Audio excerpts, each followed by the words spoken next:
Заяа цаандаг айс ингээд Berserk манганы маань Volume 2 ороход бэлэн болсон байна. Бичлэгээ үзэхээс өмнө лайк болоод subscribe дараад ороод ирээрэй. За ингээд бичлэгэнд орцгоё. Газ болтой хүнийг хүзүүнээс нь өргөн хэрхэн бэхэлэдэг гартаа оруулсныг шаардна. Нөгөөхөр түүнийг гүнтээс хулгайлсан гих бөгөөд нэрийг нь Vargas гэдэг ажээ. 7 жилийн өмнө гүнт хүн байхдаа Vargas-ыг ордныхоо эмчээр ажилуулдаг байсан ба нэгэн өдөр гүнтэг гинэтэл байцаалт цаазын тушаал буулгаж хоригдлуудыг гэмтэнд тамлан идэх болж. Үүнд нь дургуутсан Vargas гэр бүлийнхтэйгээ хамт зугтаах гэсэн боловч баригдаж шийтгэл болгон нүүрнийхээ талыг болон хөлөө тасдуулж гэр бүлээ нүднийхөө өмнө идүүлжээ.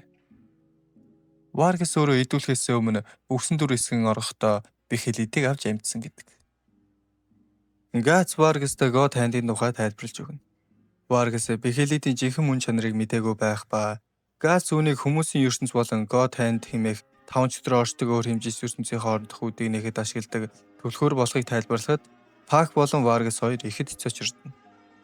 Ордон дотор Zondark-ийн шарахыг эмчилж байх бөгөөд тэрээр хар элтнийг алах галзуу үйлсэлтэй хөдөлгдөн тайван байж чадахгүй байв. Гүнт гарч ирэн Zondark-аас бусад бүх хүнийг өрөөнөөс гарахыг тушаана.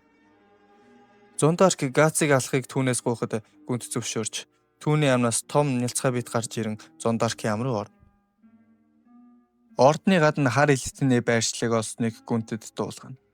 Гүнт Zondark-ыг Gats-ыг алах ажилд томилж Zondark Gats-ыг ална гэхээсээ баярлан инээж эхэлдэг. Vargas-ийн лаборатори дотор Pac бэхэлдийг сонирхон хүрэхэд түүний нэг нүд нь нэгдэж түүн рүү харав. Pac айн цочирдож түүнийг Gats-аас асуухад Gats бэхэлий дамид боловч аюулгүй гэдгийг мөн God Hand-д хүрэхийн тулд яг яаж ашиглахыг мэдэхгүй гэдгээ хэлнэ. Vargas гүнт энэ бэхэлийг зүгээр нэг худалдаачнаас санамсаргүй худалдаж авсан тухай ярьж өгнө. Vargas ордны зургийг гаргаж Gats-д нэвтрэн орох нууц замыг зааж өгнө. Тэрээр Gats-аас гүнтнийг алж өгөхийг гуйж мөнд нүргэд Gats уурсан түүнийг түлхэж өөрт нь хизээж битгий хүрхийг анхааруул. Pac байдлыг намжаах бөгөөд Gats гүнтнийг ална гэдгээ. Гэхдээ энэ нь Vargas-ийн төлөө биш гэдгийг тодорхой хэлнэ. Гинэт Zondark хаалгыг эвдэн орж ирнэ. Gats түүнтэй тулдахад Zondark-ийн хүч ер бусын нэмэгдсэн байх бөгөөд Gats түүний баруун гарыг нь тас цавцсан ч Zondark-ийн шархнаас тэмдрүүлүүд гарч ирэн алхахыг нь барьж авдаг. Тулааны үеэр Taz нурж эхлэхэд Vargas Pac-ыг аварч Gats Zondark-ийн толгойн талыг нь цавцсан ч Zondark үгэлгүй шархнаас нь өнөөх нялцгай бит гарч ирэн Gats-ийн ур чадварыг магтана. Энэ нялцгай бит гүнт өөрөө байв. Тэд нууц замаар зүгтэж лабораторид гал автана. Тэд аюулгүй газарт гарч ирэхэд Gats Vargas-аас гүнтний хөнөөхийн төлбөргээд бэхэлэдийг авч түүнийг орхин явна. Pac Gats-ыг Vargas туслаагүй гэж зэмлэх боловч Gats түүнтэй холбогдвол өөртөө гайвуудна гэд үл тоомсорлно. Бодолгүй тэд хар элтэнтэй холбоотой хүнийг цааслах гэж байгаа тухай мэдээг сонсно. Энэ нь Vargas байдаг. Gats Vargas-ийн үххийг харахаар нууцаар очоод Pac түүнийг айж байна гэх ба өөрийг нь Vargas-тай адилтгадаг. Хүн дийлдэшгүй мангасуудтай тэмцэж байгаагаа мэдэрч Vargas-ыг ялагдахаас айж байгааг Pac анзаарчээ. Цаазын үеэр Pac Vargas-ыг аврах гэж оролцсон ч чадалгүй ухаан алдаж Vargas гүнтийг алж өгөхийг Gats-аас сүүлийн удаа амлалтаа биелүүлэхийг шаардсан орилсоор цаасдагдана. Gats эргэж алхахдаа сэтгэл зүйн хүнд дарамтад орж гудамжны голд өнөөх амтныг олж харах бөгөөд тэр нь Vargas-ийн тасарсан толгой болон хувирч түүн рүү ширтэнэ. Gats уурандаа хан зөхөж өөрийнхөө энэ айдас болон хий үзэглүүдтэй тэмцдэг. Дараа нь Gats Vargas-ийн цогц саясан нүхэнд ойр очиж түүний тасарсан толгой руу харан Vargas-ыг мангасуудаж ялагдахгүй гэж өөртөө андгаал. Тэр үед Gats-ийн хүзүүн дээрх тахилын тамга хүчтэй өвдөж цус шүүрэн гүхэгдсэн сүнснүүд болон нөгөө ертөнцийн чөтгөрлөг хүчнүүд түүнийг эзэмдэхээр дайрдаг. Тэд бүгд гүнтнийг үзий ядаж Gats-ийн биеийг ашиглан өшөөг авахыг хүсцгээв. Гэвч Gats өөрийн хүчээр тэднийг хөөн зайлуулж гүнтний ордон руу хин нэгний өшөө авалтын зэвсэг эсвэл үхсэн сүнсний хүүхэлтэй биш харин амьд хүний хуваар тэмцэхээр алхаа одно. Гүнт төрийн албатууд болон даалын хамт торонд хоригдох Pac-ыг авч ордон дотуур алхана. Тэд гүнттэй охин Teresaгийн өрөөнд орж Pac-ыг түүнд бэлэг болгон өгөх ба гүнт Энэ ертөнцийг тэрс үзэлтнүүдээр дүүрэн байгаа тул аюултай гэж үзэн Тересаг гадаа гарахаас татгалзаж өрөөнд нь хордог аж. Уулзалтын үеэр аав нь түүнд хүрэхэд Тереса бие татан дургуутсахад гүн түүнд нь сэтгэл дундуур өрөөг орхин гар. Гац гүнтийг хэн ордны шатаар өгсөж явахдаа өмнө хөөсөө илүү мангаслаг төрхтэй болсон зондархтай таарна. Газ түнтэй тулдч төвөггүй ялдагч эргэн харахад амьд байх бөгөөд зондарх тэмтрүүлээрээ газын нуруулуу дайрж унгана. Зондарх өөрийг нь ялах цорын ганц арга бол толгойг нь таслах явдал гэдгийг багталтайгаар хэлэхэд газ. Тэр даруй толгойг нь цавччихдаг.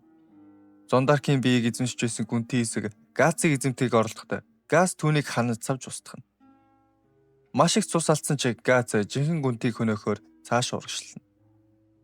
Тэр хооронд Пак Тереса хоёрыг ялж байх бөгөөд Пакийг торноос нь гаргана. Тереса 7 жилийн өмнөх эмгэнэлч явдлыг дурсан ярив. Тухайн үед буруу номтнууд ээжийг нь барьцаалж гүнтэнд шашныг нь чөлөөтэй шүтгийг зөвшөөрөхийг шаардсан боловч гүнтэн буулт ихээс татгалзаж ээжийг нь аврахын оронд тэдгээр буруу номтнуудыг бүгдийг нь устгах тушаал буулгаснаар ээж нь амиа алдсан тухай тэрээр ярьдаг. Тереса тэр үед хэтэрхий жаахан байсан тул юу болсныг сандагүйч тэр явдлаас хойш аав нь хүн чанараа алдсан гэдгийг мэдэрдэг байв. Гэвч тэрээр аавыгаа мангас болсон гэдгийг хараахан мэдээгүй байлаа. Газ гүнтийн сентийн танхимд хурж ирэхэд даал болон хэсэг зэргүүд замыг нь хаана. Газ цэргүүдийг хялбархан устгаж хамгаалалтгүй үлдсэн даалын өмнө занал хийлэн зогсно. Газ даалыг үлтоон зөвхөн танхимыг гүндэх гүнтийг ширтэнэ. Тереса Пак хоёр үргэлжлүүлэн ярилцах бөгөөд охин ээжийнхээ өвлөөс хойш өрөөнөөсөө гаралгүй хоригдож байгаа. Мөн эрх чөлөөтэй болохыг хүсэж буйгаа хэлнэ. Пак цонхны цаана цэргүүд халдагчийн тухай ярихыг сонсоод тэр нь газ болохыг олж мэднэ. Тэр Тересагаас цонхнэж өгөхийг гуйхад охин эхлээд эрс татгалзан ч Пакийг түүний найз гэдгийг мэдээд зөвшөөрд. Пак явахдаа нэгэн өдөр ирээд Тересагийн шоронгоос нь чөлөөлнө гэж амлаад нисэж одно. Газ синтедээ суугаа гүнтийн өмнө зогсно. Гүнт газыг өрхөндөө оруулах гэж үзэх боловч газ түүнээс нь маш амархан болдог. Гүнт хүн төрхөөрөө дийлэхгүй гэдгээ мэдээд аврах том эмгэн умс шиг мангас болж хувиран түүн рүү дайрдаг. Түүний биеийг хишнээн завчсан ч үр дүнгээ бөгөөд гүнт тасарсан мөчөө дорхноо нөхөн төлжүүлж байна. Тэдний ширүүн тулаанаас болж ордон бүхэлдээ чичирхийлнэ. Тулааны хүчнээс болж ордны хан нурж Пак Газ тэр эргэж ирдэг. Мөн Тересагийн өрөөний цонштой хаалга нугсаараа салж унахад охин эхлээд тэнэгэлсэн ч зориг гарган өрөөнөөсөө гардаг. Гүн Газыг хараанасаа алдсан ч багны цаанаас хар нөмрөг цухгийг олж хараад гүнт нөмрөгний цаана байгаа хүнийг Газ гэж андуурч дайрж алсан ч тэр нь Газын нөмрөгийг өмссөн даал байдаг. Газын боломжийг ашиглан гинтүүлэн дарихыг оролцсон ч гүнт хааж амжин Газыг маш хүчтэй цохиж унаад.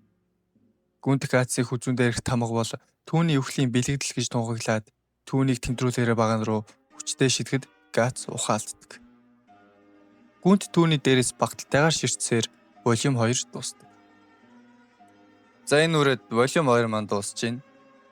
Волюм 3 маань 4 чаптертай, тэрний 3 нь Black Sportsman arc, үлдсэн нэг нь Gold Age arc-ийн эхлэл байдаг.